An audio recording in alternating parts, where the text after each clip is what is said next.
Good morning, class third. Welcome back again online class of SST. Students, our fourth chapter has completed. Now we will continue in this video chapter number 5, concept of time. Please pay attention. Prehistoric people didn't have any device or clock to know the actual time. Means जो पुराने लोग होते थे हमारे उनके पास time को actual रूप में देखने के लिए कोई डिवाइस यानी तरीका नहीं होता था. They normally begin their work with the sunrise and finished it before sunset. तो सूर्य के उगने के टाइम वो अपना काम शुरू करते थे और सूरज छुपने के बाद वो अपना काम ख़त्म करते थे. They used to sleep when it was dark and the stars came out. तो जब अंधेरा हो जाता था वो सो जाया करते थे और जब चांद तारे निकल जाते थे तो वो अपना सोने का काम करते थे. The sundial was used by people in early days. तो अर्ली डेज में सनडायल नाम जो है डिवाइस यूज़ की जाती थी जो कि हमें सूरज के एक्चुअल पोजीशन का डे बाई डे का टाइम बताती थी. लेकिन स्टूडेंट्स अब ये जो थी ना डिवाइस वो जब बादल हो जाते थे हमारे क्लाउड्स वगैरह होते थे ना रात में वो डिवाइस काम नहीं करती थी. Then came the time stick which were used in India, Tibet and in some parts of Europe. Europe और तिब्बत में इस तरह की ऐसी टाइम स्टिक की डिवाइस यूज़ की जाने लगी. The first mechanical clock was developed in Europe around the start of 14th century. लगभग 14वीं शताब्दी में यूरोप के आसपास ही इस मैकेनिकल क्लॉक को जो है डेवलप किया गया. Then came the pendulum clock which was design in 1656. फिर पेंडुलम क्लॉक का डिज़ाइन हुआ जो कि 1656 में बनाई गई. Quartz clock were made in 1927 और जो क्वार्ट क्लॉक होती है वो 1927 में बनाई गई. Now Atomic clocks have been developed which are the most accurate time keeping device in practical use today. अब आप लोगों ने देखी है ना जो एटॉमिक होती है क्लॉक वो आजकल यूज़ की जा रही है आजकल के ज़माने में. How to measure time. हम टाइम कैसे नापते हैं बच्चों. Time is measured in second minute and hours. आप सबको पता है सेकंड मिनट और घंटों में नापा जाता है time. The long had tells us about the minutes and the short hand hours and the complete rotation. The second hand takes 60 seconds to make a complete rotation. Now there are clocks for the visual challenged.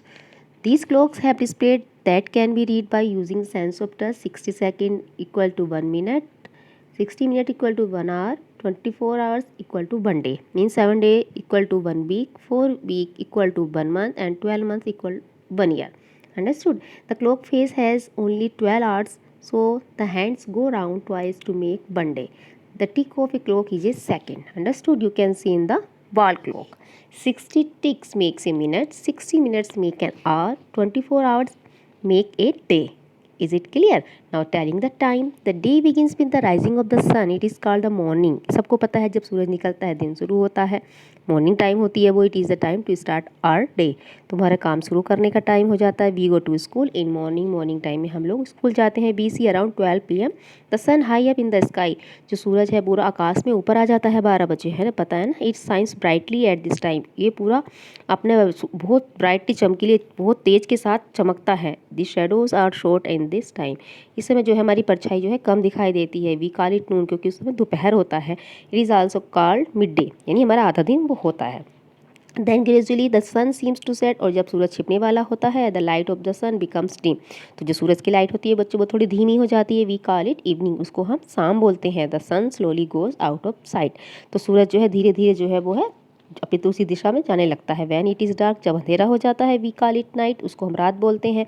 During nights the moon and stars are seen in the sky. तो रात में चंद्रमा और तारे हमें दिखाई देते हैं आसमान में. It is the time for dinner and to go to bed. Time हमारा डिनर करने का होता है और बेड पे सोने का होता है. Meaning of the time line. A time line is a method or representing a list of events in chronological order. यानी जो टाइम लाइन होती है हमारी जो हमें एक तरीके से बताने वाली होती है कि हमें क्या क्या इंसिडेंट किस टाइम में की है.